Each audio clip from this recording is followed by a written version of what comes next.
साथ सब शिवसैनिकों को नाटा साहब का ही काम करना था, लेकिन शिंदे साहब का जब आदेश आ जाता है तो सब टॉपिक खत्म हो जाता है। हम और वंदना मातरे ने कभी हमारे साथ कुछ गलत नहीं किया था। बीजेपी शिवसेना युति है या फिर आमने सामने? हम लोग का और उन लोगों का कुछ भी हो जाए, हम लोग का जमता ही नहीं है। यहाँ का पानी ठाना ले जाए, कौन यहाँ का पानी ठाना कैसे ले जा सकते, जब पाइपलाइन ही नहीं है यहाँ से ठाना तक की।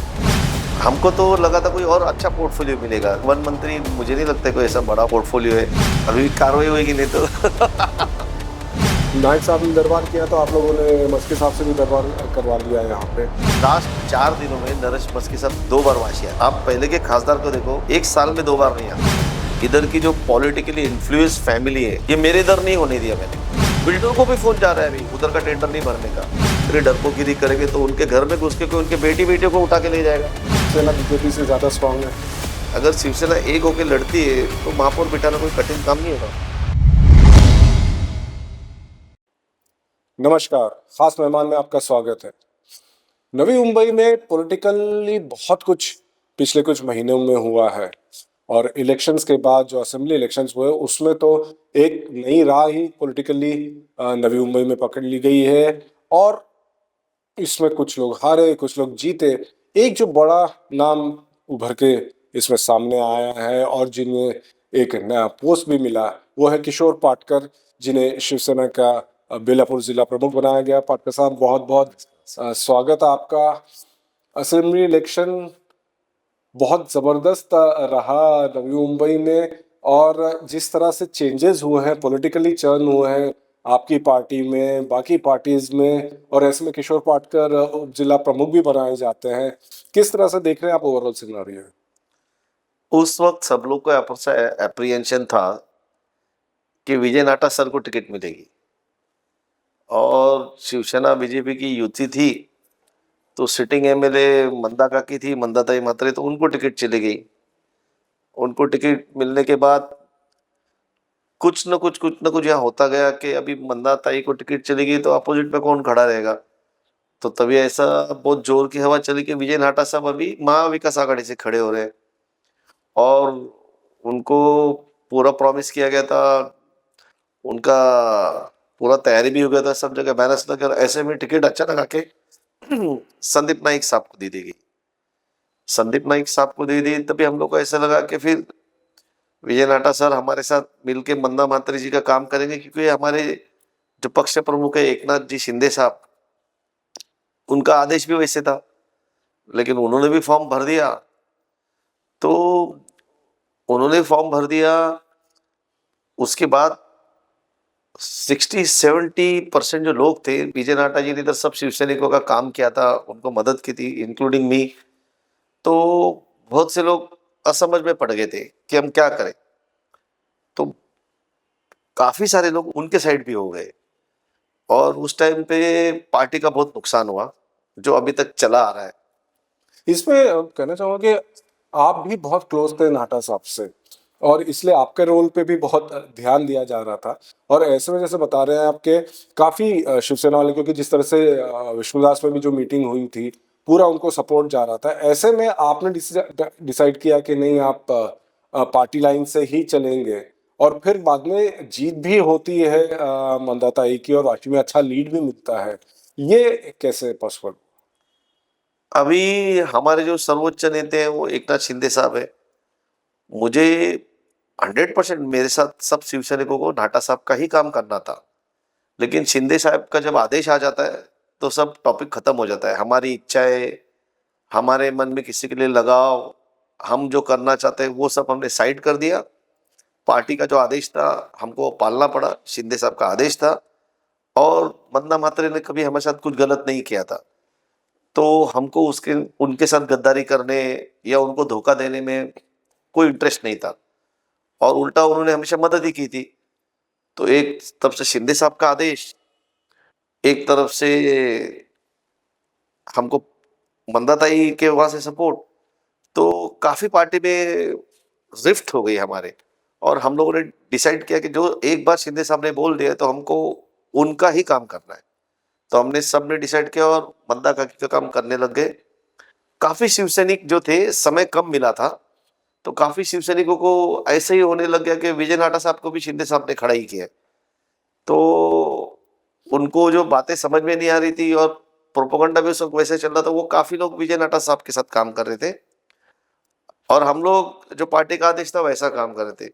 अगर विजय नाटा साहब को शिंदे साहब तभी बहुत रिक्वेस्ट कर रहे थे, वो उनका सुनते थे, तो मुंडा काकी की वन साइड जीत थी। लेकिन उनको भी ऐसा लग रहा था कि मेरा लास्ट टर्म है, मुझे खड़ा होना ही चाहिए, इसके बाद मुझे चांस नहीं मिलेगा। और काफी लोग उनको सपोर्ट कर रहे थे कि आप ही जीतोगे, आप ही जीतोगे, पूरा रूमर ही वैसे कर दिया था। सब बोलते रहते मंदा मात्रे चौथे नंबर पे, सब ऐसा गलत गलत फैला के शिव सैनिकों को बहुत कंफ्यूज किया गया। और उस कंफ्यूजन में फिर साहब ने आके वो जिला प्रमुख की जवाबदारी मेरे ऊपर डाल दी। तो मुझे शिंदे साहब की वहां मीटिंग लगानी पड़ी, शिव सैनिकों को समझाना पड़ा कि we are with the BJP and Manda Matre. तो हम लोग सब उनकी तरफ काम कर रहे थे, बाकी लोग उधर काम कर रहे थे। पार्टी को एक तरह से रिबिल्ड फिर से आपको करना पड़ा इस इलाके में। रिबिल्ड नहीं हो पाई है अभी भी। अभी क्या हो रहा है, जिन्होंने विजय नाटा सर का काम किया और हम लोग जिन्होंने शिंदे साहब का काम किया, उनकी लोअर लेवल पे उधर उन हमारी पार्टियों में आपस में झगड़ा चल रहा है कि इनको वापस हमारे साथ क्यों लिया जा रहा है, ऐसा बोल रहे। और वहां से सब फोर्स कर रहे हैं कि विजय नाटा साहब को फिर से पार्टी में लो। मैंने भी बहुत बार ट्राई किया शिंदे साहब को मिलके कि नाटा साहब को ले लो, हमको पार्टी की जरूरत है। उन्होंने कैसे उनके 40 नगर सेवक ले लिए, तो अभी हम क्यों ऐसा करें। लेकिन अभी तक ऐसा कोई डिसीजन आ नहीं पा रहा है। और ये जो रिफ्ट बढ़ी है हमारी पार्टी में, मैं भी धीरे धीरे उनको ज्वाइन करवा के मिलाने की कोशिश कर रहा हूँ। पर और समय क्यों लग रहा है? आज बीजेपी में भी यही हुआ था, संदीप नायक चले गए थे, उनके पूरे नगर सेवक चले गए थे। आज संदीप नायक को तो खैर नहीं लिया है अभी तक, लेकिन बाकी नगर सेवकों को तो पूरा ले लिया है। आप लोग अपने लोगों को वापस क्यों नहीं गए? अब ये डिसीजन क्या हुआ है, शिंदे साहब ही ले सकते हैं। मैं नरेश मस्के जी को मिला, हमारे बाकी के पार्टी लीडर को मिला, बोला साहब अभी अपने लोगों को भी ले लो ना, उन्होंने लिया है। लेकिन थोड़ा पार्टी को डिसिप्लिन भी लगना चाहिए, वो भी एंगल होगा शिंदे साहब के दिमाग में। नहीं तो हमारी तो पूरी इच्छा है सबको वापस ले लो, हम अपना पार्टी का देखिए। अभी जो साहब का आदेश था, हमने आदेश पालन कर दिया, आप अब बोल रहे अपना हैं कि करें। बीजेपी के साथ में जाने का आदेश था, आप लोगों ने पाला, लेकिन ऐरोली में भी वही स्थिति थी। वहां पे विजय चौगले ने भी रिबेल किए, उनको आपने उपनेता बना दिया आपकी पार्टी ने। यहाँ पे विजय नाटा ने भी रिबेल किए, उनको आप लोग लेने को तैयार नहीं हो। अभी पार्टी पॉलिटिक्स से ये इसका क्या बोला जा सकता है। ऐरोली में देखिए, ऐरोली का विषय बेलापुर से बहुत अलग है। ऐरोली में पार्टी राइवलरी के अलावा ना, उधर वैयक्तिक दुश्मनी भी है सबकी। गणेश नाइक साहब की हमारे इधर के लोगों के साथ है, नगर सेवकों के आपस में उधर उनकी उधर डायरेक्ट दुश्मनी है। और जो स्टेटमेंट्स आते रहते हैं, वैसे स्टेटमेंट कभी बेलापुर में मन्ना मातर के ऐसे नहीं आते। She always respect Shinde sir, और हमको भी कभी अपमानजनक वागणूक मिलती नहीं है। उधर सब वैसे टाइप का है, तो उसका ऐरोली से कंपेयर, ऐरोली का बेलापुर से कंपेयर नहीं किया जा सकता। अभी विजय चौगले साहब ने पार्टी बिल्ड की है, उन्होंने और नाटा साहब ने भी बिल्ड की थी। जो सच है वो सच है। और विजय नाटा और विजय चौगले ये दोनों हमारे पार्टी की पहचान थे। अभी शिंदे साहब और बाकी के उनके जो हाईकमांड वाले सबने विजय चौगले जी की बात सुन के ली, उन्होंने ऐसा क्यों किया। और वो उनका डिसीजन है कि वो कोई दूसरी पार्टी में नहीं गए। ये हमारे विजय चौगले हमारे शिव सैनिक है, कट्टर शिव सैनिक है, वो हमको पार्टी की जरूरत भी है। उनको शिंदे साहब ने ले लिया। अभी विजय नाटा सर का डिसीजन पेंडिंग है, हो सकता है हम लोग कुछ दिनों में वो भी सॉल्व कर ले। अभी आपने जो गणेश नायक साहब का नाम लिया कि रूल में इशू है, इनफैक्ट आपके भी स्टेटमेंट्स हुआ करते थे कि वो अगर रहेंगे हम उनके लिए तो कैंपेन नहीं करेंगे। आज तो वो मंत्री बन गए हैं सरकार में। अब किस तरह के रिश्ते रहेंगे? मैंने आपको बोला ना, उनके यहाँ से हमेशा ही एकदम अलग टाइप के स्टेटमेंट्स आते हैं। तभी भी हमारा उनके साथ नहीं जम रहा था, अभी भी उनका हमारे साथ नहीं जमेगा। बीजेपी अलग पार्टी है, शिवसेना अलग पार्टी। बीजेपी ने उनको मंत्री किया है, ही इज मंत्री, तो इसमें हम लोग ऑब्जेक्शन देने वाले कौन हो सकते हैं। हम अपने पार्टी का देखेंगे। क्लैशेस अब भी दिख रहे हैं, चाहे वो जनता दरबार को लेकर इश्यूज हो, सिडको के लेकर इश्यूज है, टारगेट्स हो रहे हैं। ये कैसे देख रहे हैं? नई मुंबई में उनका और हम लोगों का कुछ जमता ही नहीं है, पहले से ही जमता नहीं। Clashes is part of the politics, वो होते ही रहेंगे। हम लोग का और उन लोगों का कभी भी जमेगा ही नहीं, कुछ भी हो जाए हम लोग का जमता ही नहीं है। आप बोल रहे हैं जमेगा ही नहीं है। अब जो नेक्स्ट पड़ाव जो आने वाला एक्सपेक्टेड है कि एनएमएमसी के इलेक्शंस जो होंगे, पालिका के इलेक्शंस होंगे, ऐसे में बीजेपी शिवसेना युति है या फिर आमने सामने है? क्योंकि अपोजिशन तो ज्यादा खुद अभी कुछ खास दिखाई दे नहीं रही है। देखिए, वो युति अभी शिंदे सब सर्वोच्च नेता है, वो भी डिसाइड करेंगे युति है तो युति करो, नहीं है तो मत करो। अभी हम लोग की जो नगर सेवकों की संख्या है और बीजेपी की जो संख्या है, युति हो गई तो सीधा सीधा महापौर बनेगा। मुझे लगता है 4 या 5 भी अपोजिशन के लोग चुन जाएंगे। नहीं युति होगी तो हम लोग मैत्रीपूर्ण लड़त करेंगे ना। हम लोग भी काफी क्लोज है महापौर पद के, वो लोग भी क्लोज है, तो देखेंगे जनता किनको चुन के देती है। अभी हमारे आपस के झगड़े तो सलट जाए, अगर शिवसेना एक होकर लड़ती है तो महापौर बिठाना कोई कठिन काम नहीं होगा। आपको लगता है नवी मुंबई में शिवसेना बीजेपी से ज्यादा स्ट्रांग है? एट पार तो हो गए हम लोग। आप फिगर्स देखो, आपको पता चलेगा। We are aware of the figures, उनको भी मालूम है। वो 38 ऑलरेडी शिवसेना की सीट है, 10 ऑलरेडी एंट्री कर चुके हैं और बातचीत चल रही है। शिंदे साहब के काम से काफी प्रभावित है। 5-6 का ही डिफरेंस है, ज्यादा डिफरेंस नहीं। पॉलिटिकली ये बात चलती है कि गणेश नायक साहब को जो फिर से मंत्री भी बनाया गया है, काफी इंपॉर्टेंट चीज आ रही है पार्टी में, वो है एकनाथ शिंदे साहब का पावर इस एरिया में कम करने के लिए, थाना डिस्ट्रिक्ट में कम करने के लिए, जिसमें नवी मुंबई भी आ रहा है और नवी मुंबई की भी पालिका बीजेपी को चाहिए। ये आपको नजर आता है? देखिए, ये सच्चाई है ही। और वो महायुति के लीडर है, वो सीनियर है, इसमें कोई डाउट नहीं है। हमको तो लगा था कोई और अच्छा पोर्टफोलियो मिलेगा, लेकिन वन मंत्री मुझे नहीं लगता कोई ऐसा बड़ा पोर्टफोलियो है। तो और फडणवीस साहब, शिंदे साहब, अजित पवार साहब, तीनों साहब मिलके महायुति गवर्नमेंट चला रहे। अब उनको वैसा उनका कैलिबर लगा होगा, उन्होंने उनको किया है। आगे जाके कुछ दूसरा डिसीजन आएगा तो हमको वेलकम करना पड़ेगा। उसमें हमारे डिस्ट्रिक्ट लेवल पे कोई से नहीं होता है सब। और जो शिंदे साहब का जो पावर कम करने की बात हो रही है, शिंदे साहब भी नेचुरली चाहेंगे कि पालिका आपके पास, चाहेंगे ना। बीजेपी भी चाह रही है, तो अल्टीमेटली यही होने वाला है, शिवसेना वर्सेस बीजेपी, और इसकी तैयारी है आपकी? अभी युति नहीं हुई तो उसकी भी तैयारी करनी पड़ेगी। और हम चाहते कि ये सब एक बार युति होती तो होए, नहीं होगी तो देखिए, किधर उनके नगर सेवक चुन के उधर 2 नंबर पे हमारे लोग हैं, किधर हमारे नगर सेवक चुन के 2 नंबर पे उनके लोग हैं। अपोजिशन वाले लोग का तो कुछ से ही नहीं बचा है यहाँ पे।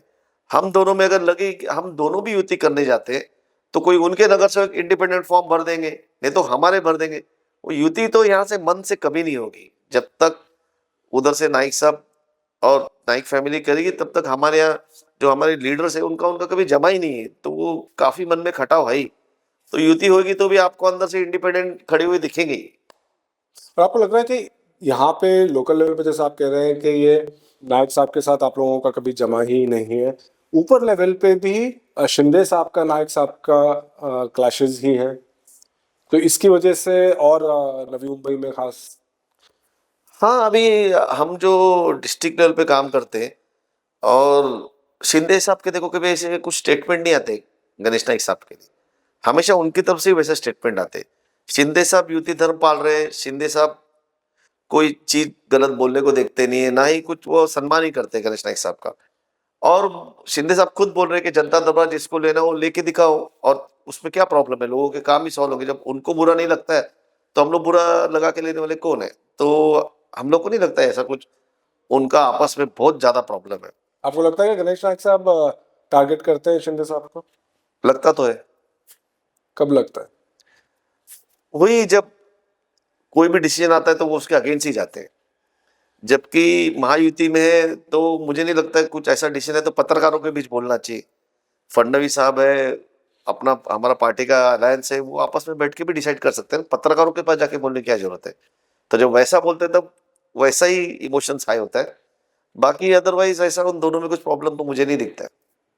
मतलब दिख तो रहा है, लेकिन आप ओपनली नहीं कहना चाह रहे हैं। नहीं, आप देखिए ना, अगर कुछ दो पार्टियां जो रूल कर रही है, जो अलायंस में है, अगर उनमें कुछ किसी चीज को लेके डिफरेंस ऑफ ओपिनियन है तो अंदर बैठ के सॉल्व होना चाहिए ना। सीधा पब्लिक में स्टेटमेंट देना मतलब हम लोगों को तो गलत लगता है। अभी शिंदे साहब का और मैच्योर्ड विचार है, उनका कोई दूरदृष्टि होगा। हम तो चाहेंगे कि सब एक साथ रहो। किशोर पाटकर जिला प्रमुख बन गए हैं तो बहुत ज्यादा मेच्योर स्टेटमेंट्स देने लग गए। अभी कार्रवाई होगी नहीं तो अभी देना पड़ता है। बट अभी तो आपको बोला ना, यहाँ अलायंस नेम सिक के लिए होगा। टिकट बंटवारा कैसे होगा? ये तो आप मुद्दा है असल। हाँ, टिकट बंटवारे का ही मुद्दा नहीं, ये अलायंस के बाद भी पूरे स्टेटमेंट में सब जगह होता ही जाएगा वैसे। ऐसे हालात में पार्टीज को और अपने आप को मजबूत भी करना पड़ेगा। आज अभी जैसे हम बात कर रहे हैं कि नवी मुंबई में पर्टिकुलरली, ऐसे तो ओवरऑल स्टेट में भी, बट नवी मुंबई में अपोजिशन बहुत नाम की रही है। जो बड़े बड़े थोड़े बहुत बचे थे वो भी आप लोग लेते जा रहे हैं। रमाकांत मात्रे भी अभी रिसेंटली आ गए हैं, वहां से बीजेपी में भी चले गए हैं, और इनकमिंग चालू होने वाली है आपकी काफी लोग शिंदे साहब के कार्य से प्रभावित है। और शिंदे साहब का वर्किंग स्टाइल देखो, वो सामान्य से सामान्य कार्यकर्ता को भी कहीं भी खड़े आवाज देके बोला कि मिलते हैं। तो अपोजिशन के जो लोग हैं, शिवसेना में हो कहीं भी हो, उनको बाकी के कोई लीडर ऐसा रिस्पेक्ट और देते और मिलते नहीं। तो शिंदे साहब को जो दूसरे कार्यकर्ताओं के लिए लगाव है वो भी सबकी नजर में आ गया। और शिंदे साहब एक राइजिंग स्टार है, तो शिंदे साहब को सब जुड़ना चाहते हैं। तो नवी मुंबई में भी इसका इफेक्ट आएगा, 100% आएगा। क्योंकि आप सोचो ना, 10 साल से अपोजिशन वाले पार्टी रूलिंग में नहीं है, उन विचारों के कोई काम नहीं हो रहे, ना महानगर पालिका में हो रहा है और ना कहीं हो रहा है, तो उनका चारा नहीं बचा। पब्लिक को क्या फेस करेंगे, क्या जवाब देंगे? तो दिस इज द रीजन, ऐसा हम लोग को अपेक्षा है कि आ जाएंगे बहुत से लोग और पार्टी बढ़ेगी आगे। कितने लोग आने के अभी चल रहे हैं, क्योंकि काफी चर्चाएं चल रही हैं। वो विजय चौगुले साहब, एकनाथ शिंदे साहब देख रहे हैं। मुझे तो उसमें इतना ज्यादा जानकारी नहीं। बताना नहीं चाहते हैं आप। ये अक्सर कहा जाता है कि अभी जैसे नायक साहब मंत्री बन गए हैं, नवी मुंबई के हैं, तो एक एक्सेस है लोगों के लिए, मंदाताई है यहाँ पे, एक्सेस है यहाँ पे। आपके नरेश मस्के साहब तो थाना वाले समझे जाते हैं। नायक साहब ने दरबार किया तो आप लोगों ने मस्के साहब से भी दरबार करवा लिया है यहाँ पे। बट वो एक एक्सेसिबिलिटी जो आती है, तो इसलिए पालिका इलेक्शंस में ये सब चीजें बहुत आती है कि भाई हमको एक्सेसिबिलिटी चाहिए। ये एक्सेसिबिलिटी थाना के लीडर्स लास्ट 4 दिनों में नरेश मस्के साहब 2 बार वाशी आके गए। 4 दिन में 2 बार आके गया। आप पहले के खासदार को देखो, एक साल में 2 बार नहीं आते थे। अभी 4 दिनों में 2 बार आए। उस दिन जनता दरबार किया। और कुछ इमरजेंसी अर्जेंट काम है तो नरेश मस्के साहब 11 बजे से लेके 5 बजे तक रोज आनंद आश्रम में बैठे रहते हैं। यहाँ से आनंद आश्रम जाने के लिए भी 20-25 मिनट भी नहीं लगता है। इमरजेंसी तो हम वहां जा सकते हैं। तो एक्सेसिबिलिटी का कोई इशू नहीं है। वो उधर बैठे ही रहते हैं, सामान्य से सामान्य नागरिकों को मिलते हैं। और अभी उनका कार्यालय यहाँ बन चुका है, तो महीने के 2 दिन वो यहाँ भी बैठ रहे हैं। तो खासदार से आप लोकल इश्यू सॉल्व करने की एक्सपेक्टेशन नहीं रखते सर। उनके पास हम कुछ अपना एनवायरनमेंट का इशू लेके जाए, या कुछ ट्रेन का, लोकल ट्रेन का लेके जाए, या एयरपोर्ट से रिलेटेड लेके जाए। जैसे अभी उन्होंने रेलवे का प्रॉब्लम सॉल्व करने का कोशिश किया, आपने देखा था, आपने न्यूज बनाया था। तो 100% नरेश मस्के साहब इफेक्टिव काम कर रहे हैं और नई मुंबई की जनता के साथ जुड़ चुके हैं। अभी हमारे यहाँ के जो सामान्य से सामान्य शिवसैनिक के कार्यकर्ता है, सीधा साहब को फोन करके डायरेक्ट उनके पास जाते हैं। सबको मालूम है वो आनंद आश्रम में बैठे हुए हैं। तो ये टोटली एक्सेसिबल है, ऐसा कुछ प्रॉब्लम नहीं है। इश्यूज की अगर बात करें जो पालिका के इलेक्शंस में भी होने वाले ही हैं, और ओवरऑल क्योंकि अब आप लीडर हो गए अपनी पार्टी के, और रीडेवलपमेंट आपका बहुत खास तौर से चहीता सब्जेक्ट भी है, बहुत काम किया है। शुरुआत बेसिकली बोलते हैं ना फाउंडिंग फादर टाइप के, और अब पूरे नवी मुंबई में रीडेवलपमेंट हो रहा है। किस तरह से आप देख रहे हैं इसको? यहाँ रीडेवलपमेंट चालू होगा तो पूरे नई मुंबई में चालू हो जाएगा, ये मुझे मालूम था। ये सोच के हम लोग ने काम किया था। और इसका जो इतना पॉपुलेशन बढ़ेगा, इतनी गाड़ियां आ जाएगी, तो ये सारी चीज की स्टडी महानगर पालिका ने पहले से करके रखी थी कि कितना पॉपुलेशन झेल सकते हैं, कितना पानी लगेगा। पानी के ऊपर से आप देखो भी, एकनाथ शिंदे साहब नवी मुंबई के लिए खास उस दिन नरेश बस के सामने 2 डैम खरीद रहे हैं अभी, कि हमारे नवी मुंबई को पानी कम नहीं गिरे। तो हमेशा जो आरोप होते हैं कि यहाँ का पानी ठाणा ले जाए, कौन यहाँ का पानी ठाणा कैसे ले जा सकता है जब पाइपलाइन ही नहीं है यहाँ से ठाणा तक की। तो ये सब जो फेक आरोप होते हैं उनको करने की कोशिश की जाती है। तो ये सब चीजें हमको पता है ये जानबूझ के हो रहा है, बट फिलहाल नई मुंबई का जो मेजर प्रॉब्लम आने वाला है रीडेवलपमेंट की वजह से, वो है ट्रैफिक। मैंने बहुत पहले से अपोज किया कि हर घर को पार्किंग मत दो, क्योंकि जब तक पार्किंग नहीं होती ना इंसान गाड़ी नहीं खरीदता है। और रोड वाइडनिंग, ये 2 चीजें जो मेन चीजें है, क्योंकि ट्रैफिक बहुत बड़ा साइड इफेक्ट होने वाला है। तो इसके लिए नरेश मस्के साहब को और कमिश्नर को हमने बहुत निवेदन दिए कि सीबीडी से लेके वाशी रेलवे स्टेशन तक और वाशी से लेके दीघा तक हमको पब्लिक ट्रांसपोर्ट अच्छा करके दो, हमको मेट्रो चालू करके दो कि लोग ज्यादा से ज्यादा उससे ट्रैवल कर सकेंगे। अगर एक्सेसिबिलिटी है अभी तो लोग अपनी गाड़ियां बाहर नहीं निकालते, लेकिन अभी जो मेजर प्रॉब्लम आ रहा है, एक तो पॉल्यूशन का बहुत आ रहा है लोगों को, क्योंकि इतना बड़ा इम्पैक्ट हो गया कि पूरे नई मुंबई में एक साथ बूम करके रीडेवलपमेंट चालू हो गई। और क्या हुआ है, इसका मेन रीजन ये भी है, वो अपनी सिटी अभी 38 साल पुरानी हो चुकी। तो ये एक फिनोमिना है कि जब एक सिटी इतनी उलझ जाती है तो it has to be renew, तो उस हिसाब से वो चल रहा है। अभी ये थोड़ी तकलीफ उठानी पड़ेगी, but it is part of the job. ये एक इंफ्रास्ट्रक्चर का तो इशू है, जैसा आप बोल रहे हैं, ट्रैफिक मेजर इशू होने वाला है, Major issue। ट्रांसपोर्ट की बहुत ज़रूरत है, पार्किंग स्पेसेस की ज़रूरत है, ये तो आपको करना ही पड़ेगा। खुद रीडेवलपमेंट को भी लेकर काफ़ी बातें चल रही हैं, क्योंकि जिस तरह से एकदम एक्सप्लोड हो रहा है, हर जगह हम रीडेवलपमेंट की बात चल रहे हैं, ऐसे में लोगों को फंसने की भी बहुत चांसेस फंस रहे हैं ना लोग। लोग इसके लिए क्या कर। देखिए, लोग जो डरे हुए हैं, इधर की जो पॉलिटिकली इन्फ्लुएंस फैमिली है, वो सब कमिटियों को धमकी दे रही है, हमारा पीएमसी लो, हम बोलेंगे वही बिल्डर लो। ये मेरे इधर नहीं होने दिया मैंने, सेक्टर 9-10 में। कमिटी वाले अभी भी ना जाने उनको क्यों डरते, उनके डर के मारे वो उनके ही बिल्डर को लेते। मैंने इसके खिलाफ ही मेरा सब जंग था पूरा। वो कमिटी वाले उनको किधर किधर बुलाया जाता है, उधर बुला के धमकी दी जाती है। मंदा मात्रे को मैंने बोला था, मंदा मात्रे को कांटेक्ट करो, बेलापुर में किसी भी कमेटी को ऐसी धमकी आती है। मंदाताई ने ओपन आह्वान किया था कि ऐसा कोई भी कमेटी किसी को धमकी आती है कि मेरा पीएमसी लो, मेरा ही बिल्डर लो, तो आप मुझे कांटेक्ट करें, मैं देखूंगी कोई क्या करता है। लेकिन लोग चुपचाप डर के मारे उनका ही बिल्डर अपॉइंट करते हैं। फिर वही होता है, बिल्डर से शेयर लिया जाता है, जिसकी वजह से भी या तो लोगों के घर छोटे हो जाएंगे।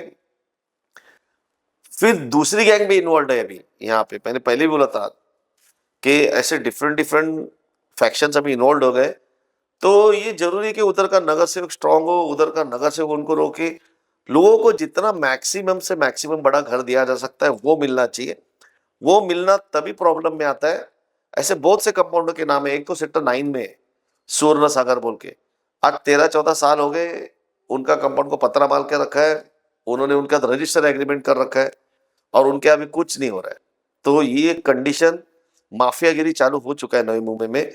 मैं आपके माध्यम से आह्वान करूंगा, कमेटी वाले को, किसी भी पॉलिटिकल पार्टी ने बुलाया, कोई भी हो, सीधा उनका नाम आके टीवी पे बोल दो, वो भाग जाएंगे। आप उनको मत डरो। आप लोगों को चाहिए कि आपका जितना मैक्सिमम घर बड़ा हो सकता है उतना लो। उनको डरने की कोई जरूरत नहीं है। आप ट्रांसपेरेंसी रख के चलिए, आपको कोई तकलीफ नहीं आएगी। इसके लिए सेफगार्ड्स क्या कहते हैं? आपका बोलना बहुत आसान है कि भाई प्रेशर में नहीं आओ, बट पॉलिटिकल पार्टीज जब इन्वॉल्व हो जाती हैं, पॉलिटिकल लीडर्स इन्वॉल्व हो जाते हैं, तो प्रेशर तो आते हैं। एक ही फैमिली इन्वॉल्व होती है, बाकी कोई पॉलिटिकल लोग किसी को पड़ी नहीं है, कोई उनका लेना देना नहीं। ये लोग ही फोन करते हैं सबको, कमेटी वालों को। अब कमेटी वाले उनको इतना डरेंगे तो मैं जाके उनको थोड़ी क्या घड़ी घड़ी पैसिफाई कर सकता हूँ या समझा सकता हूँ। अगर अभी अब उनका घर बन रहा है, एक कोई सोसाइटी है नेरुल में, बिल्डर को भी फोन जा रहा है अभी उधर का टेंडर नहीं भरने का। फिर क्या होता है, वही टेंडर आते हैं, उसमें से जो आया होता है वही कबूल करना पड़ता है, जैसे एनएमएमसी में चलता है। और सबका ध्यान रीडेवलपमेंट पे, और ये रीडेवलपमेंट की वजह से नागरिक अगर डर के चुप बैठेंगे तो उनका ही नुकसान होगा। अगर वो घड़ी घड़ी चुप बैठेंगे तो हम थोड़ी घड़ी घड़ी बीच में जाएंगे, तो उनको भी समझना चाहिए। तो सबको आह्वान है कि किसी को डरो मत, अपना घर जितना मैक्सिमम बड़ा सा हो सकता है उतना मांगो। और उसके बाद बिल्डर किसी को क्या देना है, पैसा खंडनी देनी है, उनको जो कुछ करना हो करने दो। हमारा घर छोटा नहीं होना चाहिए, हमारा भाड़ा कम नहीं होना चाहिए। बट ये बहुत जोर से चल रहा है। इसमें ये भी आ रहा है कि जैसे आपने बोला कि पीएमसी लाद दिया जाता है, पीएमसी भी जो इस तरह से प्लान बनाता है, सब ख्वाब दिखा देते हैं कि इतना मिलने वाला है, उतना मिलने वाला है, और फिर डेवलपर्स का कहना है कि भाई वो हमारे लिए प्रैक्टिकली पॉसिबल नहीं होता है। कोई डेवलपर छोड़ के भाग जाता है, कोई कुछ हो जाता है, ये भी काफी इश्यूज हो रहे हैं। पीएमसी रीडेवलपर में अपॉइंट इसलिए होता है कि वो जो कमिटी होती है उनको गाइड करे। आप समझे ना? तो यहाँ तो रिवर्स हो रहा है, पीएमसी उनका आ गया तो वो तो रिवर्स गाइड कर रहा है, इतना ही मिलेगा ये लेको खुश हो जाओ, उसमें होएगा नहीं। पीएमसी से तकलीफ आ रही। तो आप लोग क्योंकि आप शिंदे साहब से भी क्लोज है, जो भी डिपार्टमेंट में भी है, ये सबसे कोई निकाल रहे हैं आप लोग कोई तरीका के, क्योंकि देखो, रीडेवलपमेंट नवी मुंबई के लिए बहुत लोगों की इंपॉर्टेंट है। डरपोकगिरी कम करना ये उनका अपना मन का तैयारी है। ये जो इतने डरपोकगिरी करेंगे तो उनके घर में घुस के कोई उनके बेटी बेटियों को उठा के ले जाएगा, अगर इतना ही डरेंगे तो। अगर ये अंदर ही अंदर चुपचाप डर के मारे अगर जाके मिल के आएंगे और उनका ही बिल्डर लेंगे, तो इसमें जैसे मैंने रिवोल्ट किया था, उन्होंने रिवोल्ट करना चाहिए। अब वो रिवोल्ट भी नहीं कर देंगे, चुपचाप अन्याय सहन करना चाहते तो करे, कितना समझाने का, सीधा चुप बैठ जाते हैं, "हाँ, डरे रहते"। हमारे से कोई डरा क्या? हमारे यहाँ की कोई कमेटी को फोन करके देखो, एक कमेटी नहीं डरेगी। ये उनका अपना डरपोकपन है, उसका इलाज उनको खुद को ही करना है। आगे चलते हुए नवी मुंबई के क्या इश्यूज आप भी फिलहाल देख रहे हैं जो एड्रेस करने की बहुत जरूरी है? पहले तो मेरे को एयरपोर्ट से डायरेक्ट मेट्रो रेल, मैंने मस्के साहब को बोला है कि हमको कैसे भी वो पास करा के दीजिए, क्योंकि वो खाड़ी को लग के है वो। तो खाड़ी के बीच में जो है वो अपने को उधर मैंग्रोव्स है, तो उसका परमिशन काफी डिफिकल्ट होता है। मेन तो मेट्रो चालू करना है। रोड तो वाइडनिंग हो जाएगी, लेकिन अंदर जो मेट्रो चालू करना है, और जैसे पूरे वर्ल्ड में चलता है सिस्टम के पब्लिक ट्रांसपोर्ट, इधर टैक्सीज इधर बसेस, इनकी क्वालिटी इतनी अच्छी कर देनी चाहिए कि इंटरनल भी लोग उसमें बैठने की कोशिश करें। अब देखिए कैसे घाटकोपर से अंदर ये लोग 20 मिनट में पहुंच जाते हैं, सब लोग वो मोनोरेल से जा रहे हैं। तो ये सब स्कीम्स लानी ही पड़ेगी। दूसरा भी पानी का इश्यू तो एकनाथ शिंदे साहब ने सॉल्व करके ही दे दिया ऑलमोस्ट। अब ये लोग परचेस कर लेंगे तो अपने को वो मिल जाएंगे दोनों डैम। तो पानी का नहीं रहेगा, बाकी कोई भी जो एक एरिया होता है उधर का रेट, जमीनों के भाव, उधर की पब्लिक के मेंटेलिटी के ऊपर डिपेंड रहता है, उधर का इंफ्रास्ट्रक्चर के, उधर के लोग किस मेंटेलिटी के। जैसे देखो, जो कोई भी जिसके पास दो पैसा आ रहा है, जिसके पास पैसा, तो वो क्या सोचता है, मैं यहाँ छोड़ के साउथ बॉम्बे शिफ्ट हो जाऊं, मैं अंदर ही शिफ्ट हो जाऊं, या मैं दुबई शिफ्ट हो जाऊं।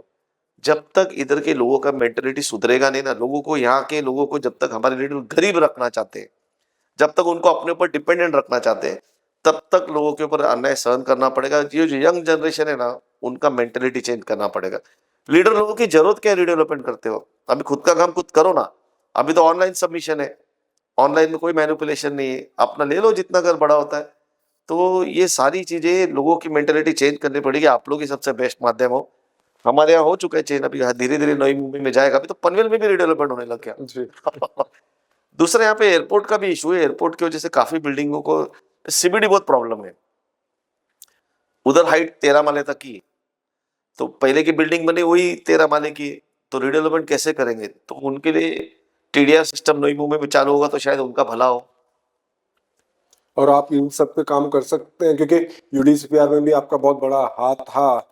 तो ये इस तरह के चेंजेस, क्योंकि हाइट रिस्ट्रिक्शंस के भी जो जैसा आपने कहा ये भी इश्यूज आने वाले हैं, ऑलरेडी एग्जिस्टिंग बिल्डिंग्स भी हैं एयरपोर्ट की वजह से, और ये मेगा प्रोजेक्ट्स जिस तरह से आ रहे हैं, नवी मुंबई बहुत डिफरेंट होने वाली है विद रिडेवलपमेंट एंड ऑल। इसके लिए सक्षम है आप लोग, तैयारी कर रहे हैं? क्योंकि पॉलिटिक्स तो खेल ही रहे हैं, पब्लिक का क्या करना है? एक्चुअली क्या है, मैंने नई मुंबई की पब्लिक को देखा है बहुत नजदीक से। इनको हमेशा कोई ना कोई लीडर ही चाहिए। इनको कभी इस मेंटेलिटी के ऊपर आना ही नहीं है कि हमारा घर है, हम अपना डिसाइड करेंगे। ये हमेशा देखा दबे हुए रहना चाहते हैं, किसी न किसी लीडर के पास सहारा लेना चाहते हैं, और वो लीडर उनको बरोबर बेवकूफ बनाते हैं। और अभी भी ये लोग डरपोकगिरी से बाहर नहीं आई नई मुंबई की जनता। मुंबई में आपको एक भी कंपाउंड में पॉलिटिकल इंटरफेयर करके दिखाओ। उधर की मीडिया देखो कैसी है, इधर नई मुंबई में ये एब्सेंट है। इसके लिए अपने को खुद का तैयारी खुद करना पड़ेगा। फाइनली किशोर पाटकर की क्या तैयारियां हो रही हैं अपनी पार्टी को आगे बढ़ाने के लिए, और आपको नहीं बोलूंगा। इलेक्शंस वो पालिका इलेक्शंस की तैयारी के हिसाब से वो नहीं बोलूंगा आपको, वो आपको मालूम पड़ जाएगा खुद ही। देखिए, एकनाथ शिंदे का काम, urban development department Eknath Shinde साहब के पास है, उधर खासदार हमारे फुल्ली एक्टिव है। तो नई मुंबई के जो जनता के काम है, ज्यादा हाउसिंग डिपार्टमेंट भी शिंदे साहब के पास है, पीडब्ल्यूडी, जो जनता से जुड़े हुए सारे डिपार्टमेंट शिवसेना के पास है। तो लोगों के सारे काम करने के लिए हम वचनबद्ध है और हम सक्सेसफुली उनका काम कर भी देंगे। आने वाले दिनों में कुछ एनएमएमसी के लिए बहुत सारे बढ़िया डिसीजन हम लोग शिंदे साहब से करा के दे रहे हैं, जिसका आपको पता चलेगा। इलेक्शन तो भी जब ही होगा तभी होगा, बट जनता की सेवा करते रहना शिवसेना का काम है, वो हम करेंगे। बहुत बहुत शुक्रिया पाटकर साहब, और उम्मीद करते हैं कि ये काम आपका जारी रहेगा। खास मेहमान में इतना ही, अगली बार नए मेहमान के साथ। नमस्कार।